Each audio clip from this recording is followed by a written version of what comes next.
নমস্কার বন্ধুরা, আমি আজকে আপনাদের মুখে স্বাদ লেগে থাকার মতো সাবুদানার পায়েস রান্না করে দেখাবো। সাবুদানার পায়েস রান্না করার জন্য নিয়ে নিচ্ছি ছোট্ট এক বাটি সাবুদানা। এখন এই সাবুদানার মধ্যে জল দিয়ে জল বদলে বদলে 2 থেকে 3 বার ধুয়ে নিতে হবে। সাবুদানাগুলো কিন্তু আমি খুব ভালো করে ধুয়ে নিয়েছি। এখন এর মধ্যে সামান্য একটু জল দিয়ে এই সাবুদানাগুলো আমি 20 মিনিট ভিজিয়ে রাখবো। 20 মিনিট পর দেখুন সাবুদানাগুলো কিন্তু ভিজে অনেকটা নরম হয়ে আছে আর একটু বড় বড়ও কিন্তু হয়ে গেছে। এখন একটা কড়াইতে দিয়ে দিচ্ছি একটুখানি ঘি। ঘিটা যখন ভালো করে গরম হয়ে যাবে তখন এর মধ্যে কিছু কিশমিশ আর কাজু দিয়ে ভেজে নিতে হবে। আর অবশ্যই কিন্তু এখন গ্যাসের ফ্লেমটা একদম লোতে রাখতে হবে। দেখুন কাজু আর কিশমিশ কিন্তু আমি খুব ভালো করে ভেজে নিয়েছি। এখন এগুলো তুলে নিচ্ছি। তারপর ওই ঘিয়ের মধ্যে সাবুদানা দিয়ে সাবুদানাগুলো একটু ঘিয়ের সঙ্গে ভালো করে ভেজে নিতে হবে।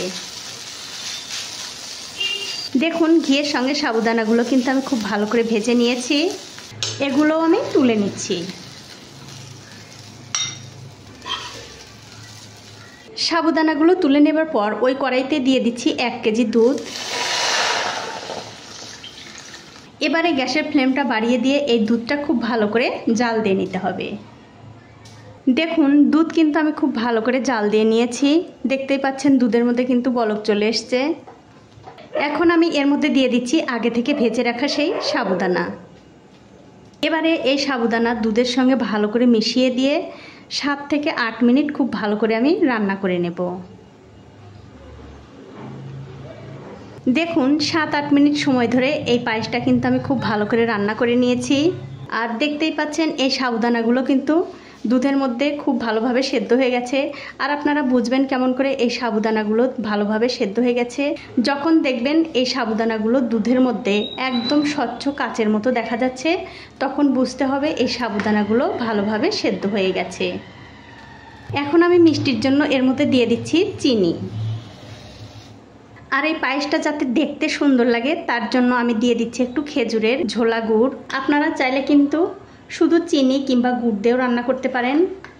এবারে চিনি আর গুড়টা এই পায়েসের সঙ্গে ভালো করে মিশিয়ে দিয়ে এর মধ্যে দিয়ে দিচ্ছি আগে থেকে ভেজে রাখা কিশমিশ আর কাজু। তারপর গ্যাসের ফ্লেমটা মিডিয়াম টু হাই রেখে এই পায়েসটা আমি আরও 5 মিনিট রান্না করে নেব। দেখুন এই পায়েসটা কিন্তু আমি আরও 5 মিনিট খুব ভালোভাবে রান্না করে নিয়েছি। আর দেখতেই পাচ্ছেন পায়েসটা কিন্তু অনেকটা ঘন হয়ে গেছে। আর এর চেয়ে বেশি কিন্তু ঘন করা যাবে না। এর চেয়ে বেশি ঘন করলে কি হবে, এই পায়েসটা যখন ঠান্ডা হবে তখন কিন্তু আরও একটু ঘন হয়ে যাবে। তার জন্য যখন দেখবেন পায়েসটা ঠিক এরকম অবস্থায় এসছে তখনই কিন্তু গ্যাসের ফ্লেমটা বন্ধ করে দিতে হবে। তো এই দেখুন বন্ধুরা, হয়ে গেছে আমার সাবুদানার পায়েস রান্না করা। এইভাবে পায়েস রান্না করে কিন্তু আপনারা যে কোনো উপোসের দিন কিংবা কোনো অনুষ্ঠানের দিনে রান্না করে নিতে পারেন। আর এই পায়েসটা একবার খেলে আপনারা বারবার কিন্তু খেতে চাইবেন।